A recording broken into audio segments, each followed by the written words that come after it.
قاضی اعجاز مالکی نے، شیخ عبدالحق محدث دہلوی نے، دیگر بزرگ جو سیرت نگار گزرے انہوں نے لکھا ہے کہ نبی پاک صلی اللہ علیہ وسلم کے اندر 100 مردوں سے زیادہ طاقت تھی. 100 مردوں سے زیادہ طاقت. اب جو بات کہنے لگا ہوں، جو نتیجہ دینے لگا ہوں، اس پر خاص توجہ آپ فرمائیں گے. ذرا فکری طور پر، نظریاتی طور پر ایک چیز کو سمجھیے. ہم سمجھتے ہیں کہ جوان لڑکا ہے جی، جو مرضی کرے، عمر ہے جی. آپ ذرا بات پر غور کیجئے گا کہ حضور صلی اللہ علیہ وسلم میں طاقت 100 مردوں سے زیادہ ہے اور حیا کواری لڑکیوں سے بھی زیادہ ہے. ذرا اس بات کا تقابلی جائزہ کیجئے گا کہ طاقت 100 مرد سے زیادہ ہے لیکن حیا کواری لڑکی سے بھی زیادہ ہے. اس کا معنی یہ ہوا کہ جس ٹہنی کو پھل زیادہ لگ جاتے ہیں وہ جھکا کرتی. تو حیا تو حسن ہے، حیا تو آپ کو پاک صاف کرے گا، حیا تو آپ کو نرالا کرے گا، انوکھا کرے گا. وہ ہمارے ایک دانشور ہے، انہوں نے مضمون لکھا، کئی باتیں بڑی پسند آتی ہیں. وہ کہتے ہیں کہ میری اہلیہ، ان کو بھی کسی نے مس گائیڈ کر دیا تھا، حالانکہ اچھی خاتون ہے، کسی نے مس گائیڈ کر دیا. تو وہ بھی سماجی اور ویلفیئر، اور یہ خواتین کو شوق ہوتا نا بننے کا، تو وہ بھی سماج کے اندر اچھا مقام تلاش کرنے کے موڈ میں آ گئی. تو کہیں ایک دن جانا تھا تو بڑی بن سور کے میرے ساتھ وہ گاڑی میں بیٹھ گئی. تو میں گاڑی میں، عورتوں کو یہ بھی مسئلہ ہوتا ہے نا کہ ہماری تعریف کرو، تو کئی دفعہ بعد مردوں بیچاروں کو جھوٹ بولنا پڑتا ہے، تو زبردستی کراتی ہے نا جی. تو اس میں گنجائش بھی دی ہے شریعت نے گنجائش دی ہے کہ کبھی بیوی کو راضی کرنے کے لیے خلاف واقعہ بات کرنی پڑے تو کر لینی چاہیے. تو وہ کراتی بھی ہیں. 3 موقع پر خلاف واقعہ بات کرنے کی اجازت ہے. واقعے کے خلاف بھی آپ بات کر سکتے ہیں. جنگ کے موقع پر 2 لوگوں کو صلح کرانے کے لیے اور بیوی کو راضی کرنے کے لیے کر لیں کوئی ایسی بات، بے شک اپنی طبیعت پہ جبر کر کے کر لیں، گنجائش ہے، اجازت ہے.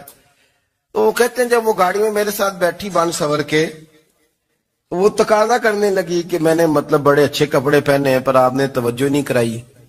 وہ سیانا بندہ تھا، وہ چاہ رہا تھا کہ میری خاتون سمجھ جائے. وہ کہتے ہیں مجھے پتا تھا کہ بیچاری مس گائیڈ ہو گئی ہے، دل کی بڑی اچھی ہے، سیانی ہے، لیکن اس کو کچھ خواتین نے، کچھ لوگوں نے مل کے اس کو ذہن غلط کر دیا ہے کہ سماج میں نکلو، باہر جاؤ، کام کرو، فلاں کرو، اپنی مرضی سے جیو. تو میرے ساتھ گاڑی میں بیٹھی کہیں جانے کے لیے، تو مجھ سے کہنے لگی کہ آپ نے میری طرف توجہ ہی نہیں کی، آپ نے کوئی ذکر ہی نہیں کیا کہ میں کیسی لگ رہی ہوں. تو وہ کہتے ہیں میں نے اسے کہا کہ اگر تو ناراض نہ ہو تو پھر میں صحیح والی تعریف کر دوں. تو اس نے کہا کہ آپ کر دیں. تو کہتے ہیں میں نے درد سے اور خلوص سے اپنی بیوی سے کہا، خلوص کے ساتھ. میں نے کہا میں تو روز گھر ہوتا ہوں، روز شام کو گھر ہوتا ہوں، اگر تو میرے لیے تیار ہوتی تو میں تیری تعریف کرتا، لیکن آج تو باہر جانے کے لیے تیار ہوئی، تو پھر ان سے تعریف کی امید رکھ جن کے لیے تو نے تیاری کی ہے. میرے لیے تیاری کرتی تو میں تو ہر شام تیرے پاس ہوتا ہوں.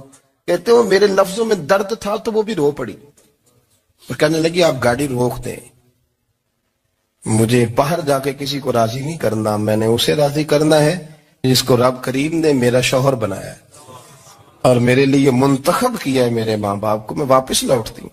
یہ ایک پہلو ہے سلگتا ہوا، اس کو سمجھا جائے. رسول کریم صلی اللہ علیہ وسلم عرب کی کواری لڑکیوں سے زیادہ حیا والے تھے. کواری لڑکیوں سے زیادہ حضور حیا فرمایا کرتے تھے.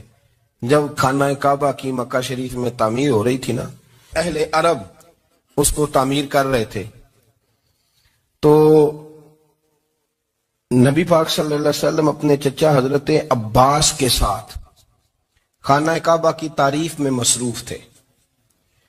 تو عرب کے لوگ چونکہ لمبا کرتا پہنتے تھے پیروں تک، تو نیچے اگر کسی وقت کوئی چیز نہیں بھی ہوتی تھی تو کسی کو وہ نظر نہیں آتی تھی، چونکہ پردہ رہتا تھا، لمبا کرتا پہنا ہوا ہوتا تھا.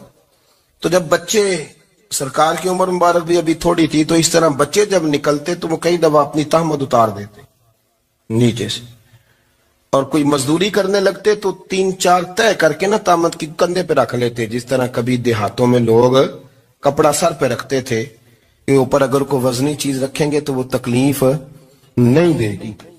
نبی پاک صلی اللہ علیہ وسلم بھی سب لوگوں کے ساتھ خانہ کعبہ کی تعمیر میں شامل تھے. تو حضرت عباس رضی اللہ تعالیٰ عنہ نے کہا حضور سے، ابھی اعلان نبوت بھی نہیں فرمایا تھا، بھتیجے آپ بھی تامد اتاریے. یہ صحیح مسلم میں حدیث موجود ہے. اور اس کو کندھے پہ رکھ لیجیے، آپ اینٹیں اٹھا اٹھا کے لا رہے ہیں تو ذرا آپ کو تکلیف نہیں ہوگی.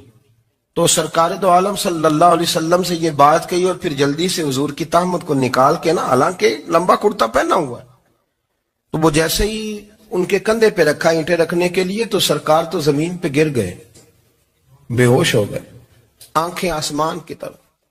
اب پھر حضور پکار رہے ہیں، آزاری آزاری آزاری، میرا تامت دے دو، میرا تامت دے دو. کبھی کوئی شخص اس وجہ سے بھی بے ہوش ہوا ہے کہ میرے وجود سے کپڑا اتر گیا ہے، حالانکہ سرکار پر وہ